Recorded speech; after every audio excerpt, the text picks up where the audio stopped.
Ladies and gentlemen, please welcome to the stage Vice Chair of the Atlantic Council, C. Boyden Gray.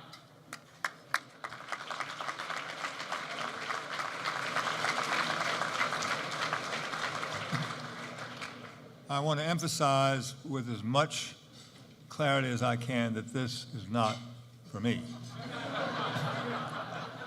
It is a great honor for me to be able to introduce Vice President Pence. This is a first for the Atlantic Council, the first sitting Vice President to appear, so it's a real excitement and honor for all of us. You might wonder, how did it all start? Well, I'm a lawyer, so naturally I think it's fine that he started out as a lawyer, for all of you generals and admirals and diplomats in the audience.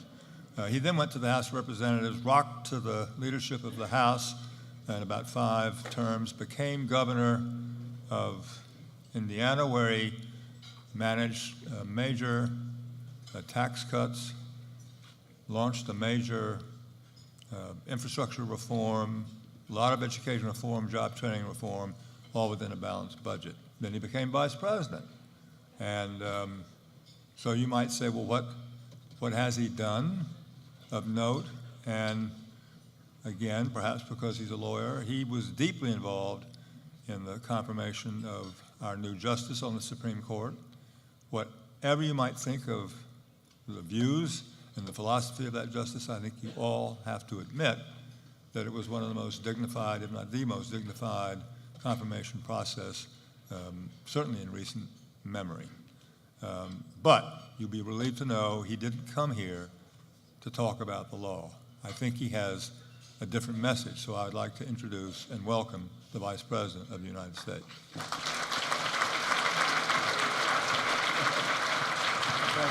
So great for you to be here. Thank you. Congressman, come here. Right there. Right here.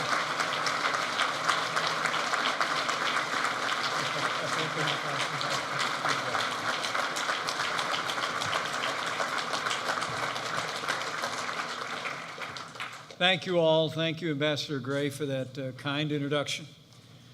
It truly is an honor to be with you tonight as the Atlantic Council celebrates so many distinguished leaders from North America and Europe and from across the wider world. The Atlantic Council Distinguished Leadership Awards 2017. Thank you all for making this possible and for your warm welcome.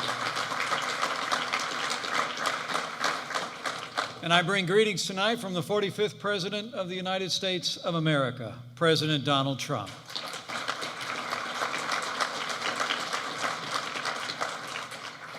But before I get started, let me first and foremost, on the President's behalf, speak a word from the heart. Let me express the sorrow of our administration and all the American people for the horrific terrorist attack just 2 days ago against our cherished friend and beloved ally, the United Kingdom. Our hearts break for the families of the victims and the injured in London. They are just the latest innocents to suffer at the hands of terrorists, joining those who've died in Manchester, in Paris, in Istanbul, in Brussels, Berlin, San Bernardino, and too many other places, victims of barbaric acts of terrorism. They have our prayers. But more than that, our unwavering resolve. Speaking just last night, President Trump said, "This bloodshed must end, and this bloodshed will end."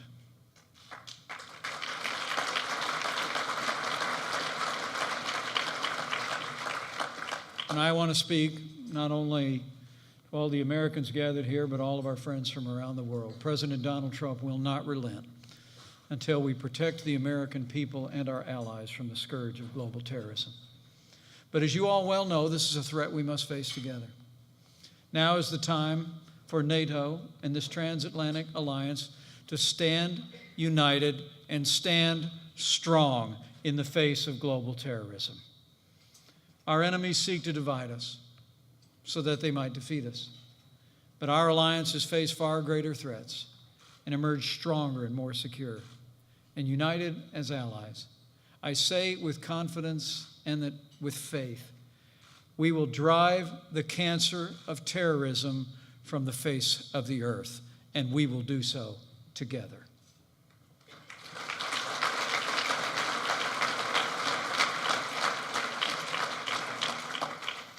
So let me thank all of you in the Atlantic Council for hosting this important gathering. To President Fred Kempe, Chairman John Huntsman, all the Council's leadership, thank you for your important work. For 56 years, the Atlantic Council has drawn our continents closer together, and our President and the American people are grateful for more than half a century of work. Let me also recognize the members of the Brzezinski family who are here with us tonight. Our thoughts and our prayers are with you. Mr. Brzezinski was a great man, and more important, he was a good man. And America will bear the imprint of Zbigniew Brzezinski's leadership for generations to come.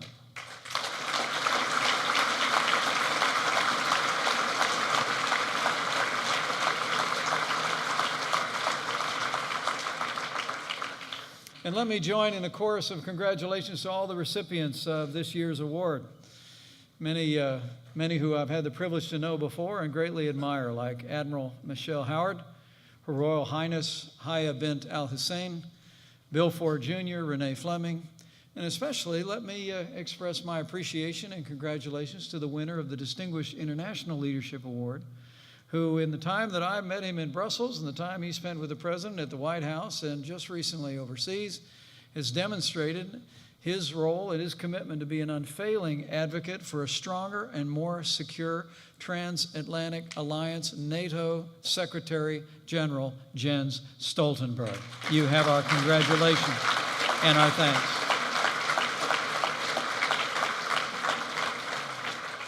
It is an honor also to be joined here this evening by the leader of the newest member of our Atlantic Alliance, Prime Minister Markovic of Montenegro. Congratulations to you and to the people of Montenegro on your accession to NATO. I had the privilege of welcoming the Prime Minister to the White House today. We had a wonderful discussion. I was very humbled to be able to share a few moments with him on the very day that Montenegro became a member of the North Atlantic Treaty Organization. So to Mr. Secretary General, Mr. Prime Minister, let me just say to each of those leaders that were represented in Brussels recently, President Trump so appreciated, as I do, the opportunity to meet with all of you and with NATO leaders in Brussels just a few weeks ago and over the last several months. It truly has marked this administration's beginning of a relationship that I know will only strengthen the alliance across the Atlantic in the months and years ahead.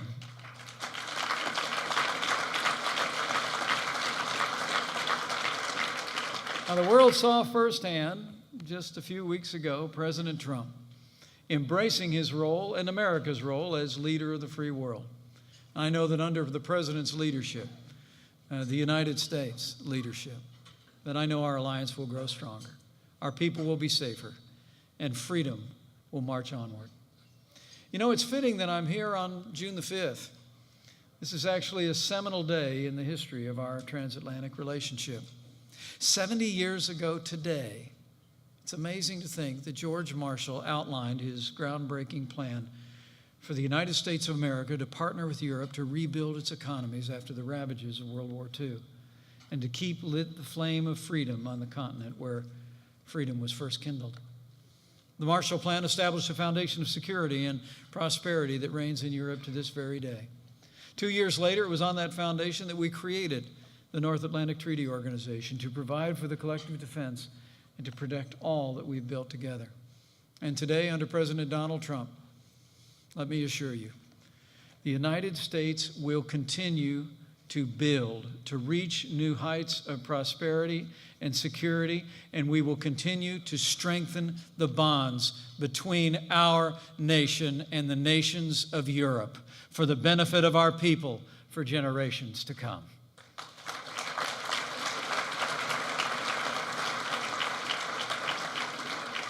As the world looked on in his meeting with Secretary General Stoltenberg in April, President Trump reaffirmed the United States' commitment to the NATO alliance and to the enduring values that we proudly share.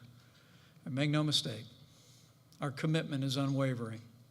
We will meet our obligations to our people to provide for the collective defense of all of our allies.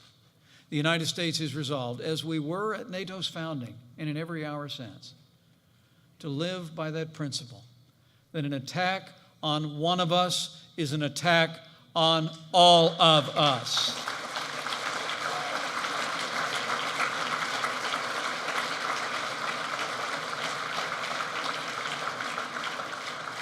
Our unbreakable unity for freedom is our greatest strength, and a strong NATO is vitally important, especially in these trying times.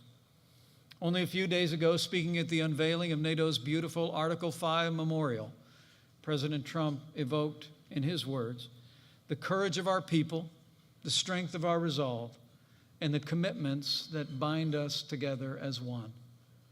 And this president called on us to rise together to confront, in his words, the grave security concerns that face our historic alliance. From Russia's efforts to redraw international borders by force, to Iran's attempts to destabilize the Middle East, to the global menace of terrorism that can strike anywhere, at any time. It seems that the world is more dangerous today than at any point since the fall of communism a quarter century ago. With the rise of adversaries new and old, our alliance must continue to evolve, to confront the threats of today and tomorrow, especially with where I began tonight, confronting the threat and the menace of terrorism. To be clear, it should be cause for alarm to us all that we need to deploy our military to protect our citizens going to a concert, watching a marathon, or simply taking a stroll on a Saturday night, because that is not the way a free people should ever be forced to live.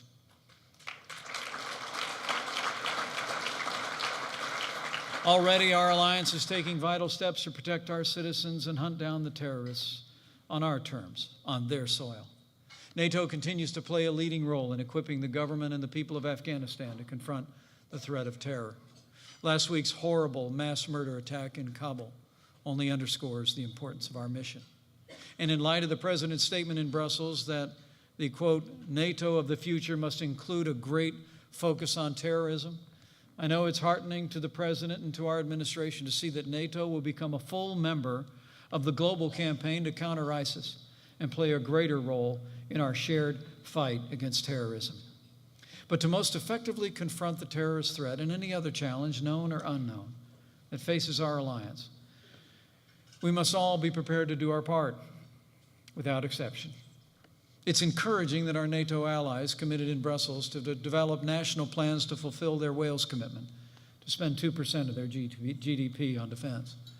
We're grateful to those nations that have already taken concrete steps to increase their commitment to our common security, but we have a long way to go.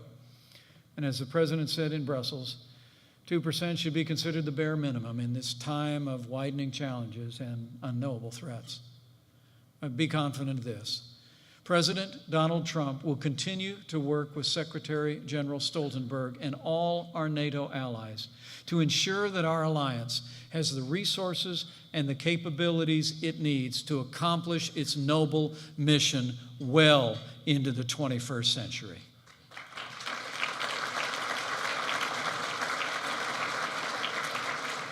And as we look toward the future, we cannot only look inward. NATO's open door must always remain so. For those nations, like our newest ally, Montenegro, that share our values, wish to contribute to the most successful alliance in history and seek a brighter future of security and prosperity for our nations and the world, the door must remain open. The truth is that NATO is as important today as it was at its founding nearly 70 years ago.